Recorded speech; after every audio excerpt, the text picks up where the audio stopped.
Welcome home, Damien and Kylie. From all accounts, it appears that you both have had a fantastic honeymoon. Tomorrow being the first day, starting out from home as a husband and wife for the rest of your lives, you're presented with an opportunity. So yes, Kylie, here we go again with one of my rants, but hang in there as all is about to be revealed.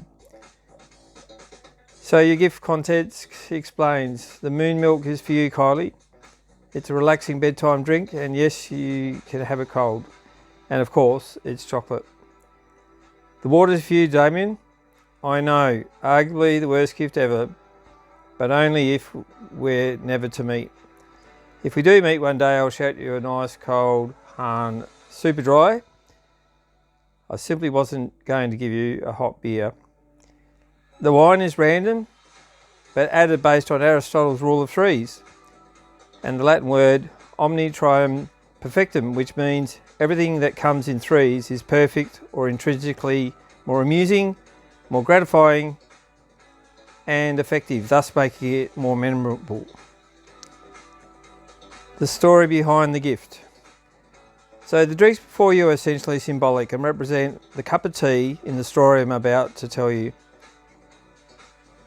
This isn't marriage advice, but rather food for thought.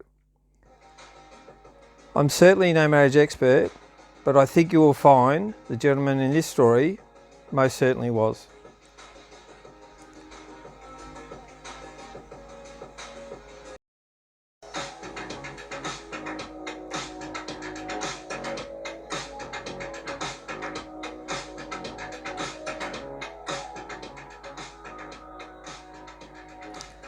The Gentle Giant and the 21-metre Shuffle.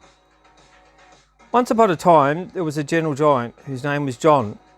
When John was 20, he married a girl named Mary, who was 19. On return from their honeymoon, the very next morning, John got up at 6:30 a.m. and proceeded to make a cup of tea, and he placed 2 Arnott's cream biscuits on the side of the saucer, and at precisely 7 a.m. he walked 21 metres up the hallway into the master bedroom and delivered a hot cup of tea with the 2 Arnott's cream biscuits to Mary. Mary thought this was wonderful, and how very thoughtful John was. The next morning, John got up at 6:30 a.m. and then at precisely 7 a.m. he walked 21 metres up the hallway into the master bedroom and delivered a hot cup of tea with 2 Arnott's cream biscuits for Mary. Mary thought, wow, 2 days in a row, this is amazing, and how lovely that John would do this for her. And so this went on for a week, which turned into a month, which turned into a year. And so this went on and on. John never missed a morning unless he was unwell, which wasn't very often. Would you believe this went on for 50 years? Until something changed with John, and that was that his legs weren't working as well as they used to, so his walk had turned into a slow shuffle. This, however, didn't stop John, and he continued to get up at 6:30 a.m. and make a cup of tea with 2 Arnott's cream biscuits, and he would shuffle his way 21 metres up the master bedroom to deliver a cup of tea and biscuits to Mary. John continued this for a further 11 years until he passed away. For 61 years, John delivered a cup of tea with 2 Arnott's cream biscuits to Mary every single day of his marriage. He carried a total of 5,566 litres of tea, 44,530 Arnott's cream biscuits, and he walked and shuffled a total of 467 kilometres, delivering tea to his wife Mary.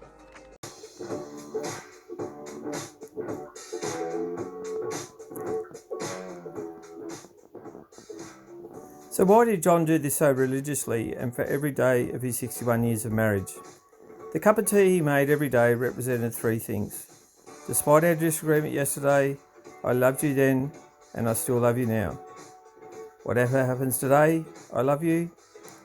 You can expect I'll make you a cup of tea tomorrow because I'll also love you then. John was my pop, John Joseph Lewis. Mary was my nana, Mary Ann Lewis. I witnessed Papa John making tea for Nana Mary hundreds of times. He was 6'2" with broad shoulders, and had such a peaceful energy about him. As a young boy growing up, he looked like a gentle giant. So some food for thought. It's the little things we do for each other that speak volumes. A cup of tea is not just a cup of tea, and that's very important to remember that. So maybe tonight have a drink, and tomorrow do one thing for each other, and remember it's not just a little thing. Wishing you both a lifetime of happiness and all the magnificent things life have to offer. Kind regards, Greg.